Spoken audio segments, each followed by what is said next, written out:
কি অবাক করা কাণ্ড দেখালেন নূর ভাই।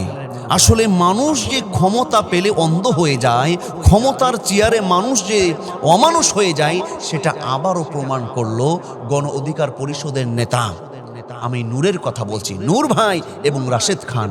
তাদের কি কথাবার্তা, কি আচরণ দেখে জাতি আজকে হতাশ হয়েছে।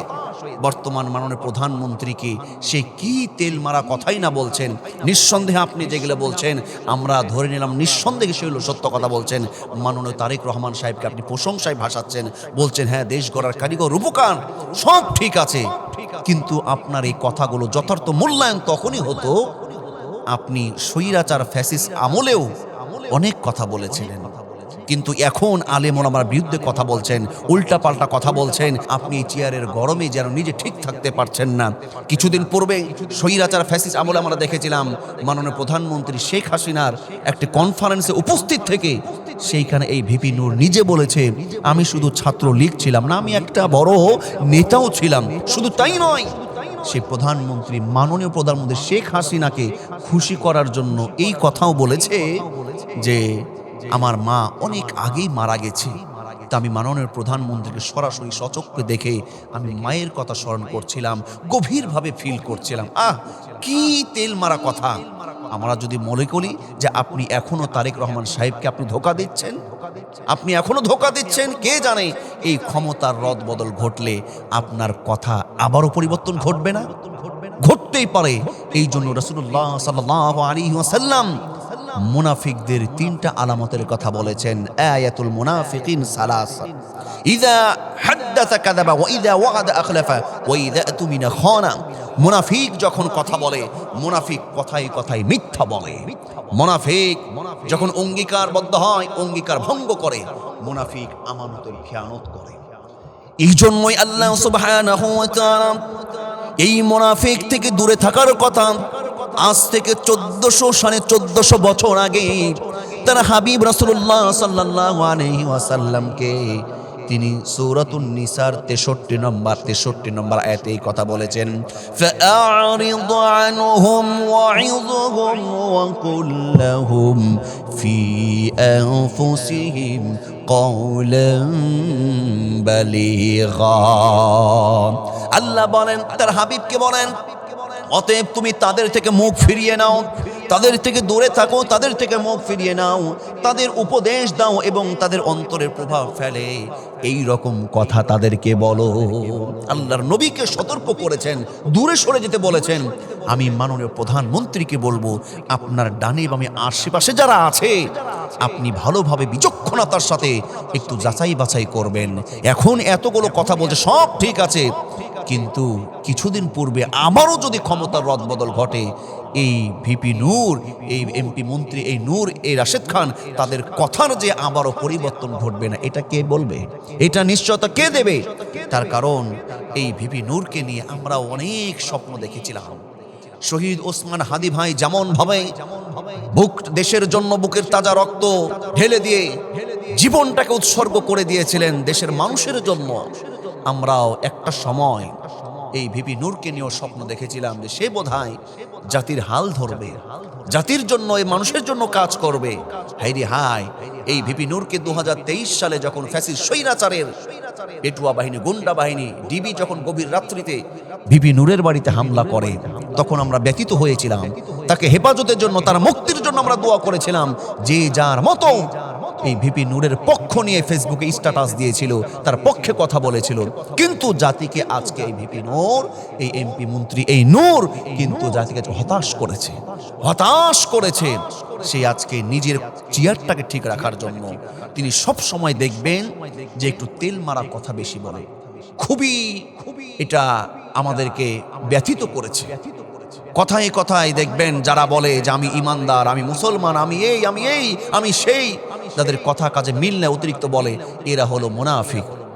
আল্লাহ সুবহানাহু ওয়া তাআলা তিনি বলেন, وَإِذَا لَقُوا الَّذِينَ آمَنُوا قَالُوا آمَنَّا وَإِذَا خَلَوْا إِلَى شَيَاطِينِهِمْ قَالُوا إِنَّا مَعَكُمْ إِنَّمَا نَحْنُ مُسْتَهْزِئُونَ। কিছু মানুষ আছে যারা ইমানদারদের সাথে যখন মিলিত হয় বলে আমি তোমাদের লোক, তোমাদের সাথেই আছি। আবার যখন শয়তানের সঙ্গে তারা মিলিত হয়, একত্রিত হয়ে যায়, তখন বলে আসলে প্রকৃতপক্ষে আমি তো তোমাদেরই লোক, শুধুমাত্র ইমানদারদেরকে ধোঁকা দিয়েছি এবং তাদের সঙ্গে উপহাস করেছি। নাউজুবিল্লাহ। এই সমস্ত মুনাফিকগুলো জানে না যে ইমানদারদেরকে সে ধোঁকা দেয় নাই, বরং সে নিজেই ধোঁকার মধ্যে পড়েছে। আল্লাহ সুবহানাহু ওয়া তাআলা তিনি এই জন্য বলছেন, ওমিনান নাসি মান ইয়াকুলু আমান্না বিল্লাহ ওয়া বিল ইয়াউমিল আখির ওয়া মা হুম বিমুমিনিন। মানুষের মধ্যে এমন কিছু মানুষ আছে যারা বলবে আমরা আল্লাহর উপরে ঈমান এনেছি, আখিরাতের উপরে ঈমান এনেছি, ওয়া মা হুম বিমুমিনিন। আল্লাহ বলছেন অথচ তারা মুমিন না। চিন্তা করতে পারছো, তো মুমিন না। আমি মাননীয় প্রধানমন্ত্রী তারেক রহমান সাহেবকে বলবো, আপনি বিচক্ষণতার সাথে এই সমস্ত বিষয়গুলো দেখভাল করবেন। আজকে তারা আপনাকে খুশি করার জন্য অতিরিক্ত কথা বলছে, 2 দিন পরে তাদের কথা কি ঠিক থাকবে? এটা একটু দেখবেন।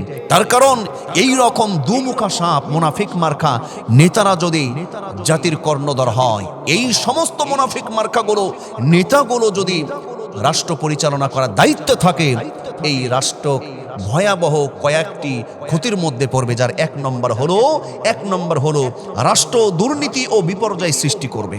রাষ্ট্রে দুর্নীতি ও বিপর্যয় সৃষ্টি করবে, কিন্তু তারা বলবে আমরা সংস্করণ, কিন্তু না, তারা দুর্নীতি করবে, রাষ্ট্রকে বিপর্যয় সৃষ্টি করবে। আল্লাহ বলছেন আলা ইন্নাহুম হুমুল মুফসিদুন, সাবধান, আলা সাবধান, ইন্নাহুম হুমুল মুফসিদুন, তারাই বিপর্যয় সৃষ্টিকারী এই মুনাফিকগুলো। 2 নম্বর হলো রাষ্ট্রের আমানত তারা নষ্ট করবে, আমানত তারা নষ্ট করবে। এটা হলো মুনাফিকের 2 নম্বর আলামত, যে আমানতের তারা খেয়ানত করে। রাষ্ট্রের জনগণ যে তার আমানত, রাষ্ট্রের রাজস্ব সম্পদগুলো যেটা আমানত, এইগুলো মুনাফিক মার্কা নেতা হলে তারা নষ্ট করবে। কিন্তু আল্লাহ সুবহানাহু ওয়া তাআলা কঠোর নির্দেশ দিয়েছেন, ইন্নাল্লাহা ইয়া'মুরুকুম আন তু'আদ্দুল আমানাতি ইলা আহলিহা ওয়া ইযা হাকামতুম বাইনান নাসি আন তাহকুমু বিল আদল ইন্নাল্লাহা নি'আম্মা ইয়া'ইদুকুম বিহি ইন্নাল্লাহা কানা সামিআন বাসীরা। নিশ্চয় আল্লাহ চূড়ান্ত ঘোষণা দিচ্ছে, আল্লাহ পাক বলছে যার যার আমানতদার লোকদের হাতে আমানতটা পৌঁছে দাও। মুনাফিক সর্ব অবস্থায় আমানতের খেয়ানত করবে। ওয়াইদা হাকামতুম বাইনান নাসি আন তাহকুমু বিল আদল, এবং মানুষের মাঝে যখন বিচার ফাইসালা করবে তখন আদল করবে। দেখবেন কোন মুনাফিক যদি বিচারক হয়, নিঃসন্দেহে তার কাছ থেকে আপনি 100% ন্যায়, নীতিবান, ইনসাফ ভিত্তিক আদল বিচার পাওয়ারও কখনো আশা করতে পারেন না। 3 নম্বর, মুনাফিক মার্কা নেতা যদি হয়, আমরা কথাই বুঝতে পারছি এই রাশেদ খান এবং নূরের মতন নেতা যদি হয়, রাষ্ট্রে বিভেদ ও অশান্তি সৃষ্টি করবে, রাষ্ট্রে বিভেদ এবং অশান্তি সৃষ্টি করবে। আল্লাহ বলছেন আল্লাহু লা ইউহিব্বুল ফাসাদ, আল্লাহ অশান্তি ও বিপর্যয়কে পছন্দ করেন না, আল্লাহ কখনো পছন্দ করেন না।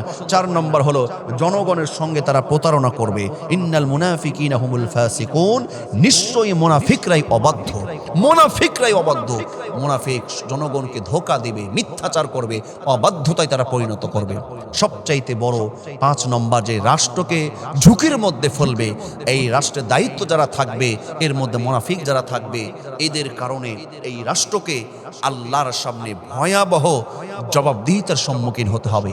আল্লাহ রাসূল বলেছেন কুল্লুকুম রাঈন ওয়া কুল্লুকুম মাসউলুন আর রাঈয়াতিহি, তোমরা প্রত্যেকেই দায়িত্বশীল এবং প্রত্যেকের দায়িত্বের বিষয়, অধীনস্থদের বিষয়ে কিন্তু জবাবদিহিতা আল্লাহ পাক করবে। এই জন্য এই বিষয়গুলো আমাদেরকে একটু যথার্থ গুরুত্বের সাথে আমাদেরকে একটু দেখতে হবে।